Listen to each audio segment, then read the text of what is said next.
Welcome back to another technical deep dive here in the debug zone. Today, we're tackling a big question and breaking it down with insights from other users. Hopefully, this clears up some misconceptions and helps you get the answer you need. So, buckle up, stay a little curious, and let's jump right in.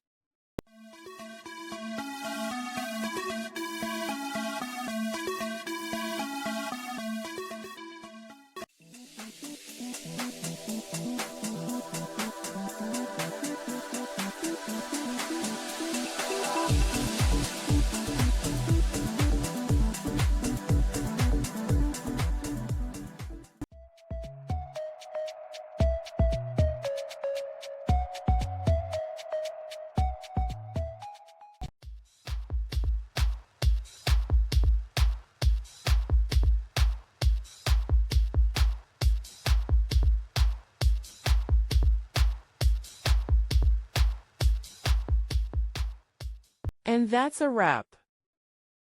I hope you found the answer you were looking for. If you did, take a second to hit that subscribe button. It really helps out. And let me know in the comments which solution worked best for you. See you next time in the debug zone.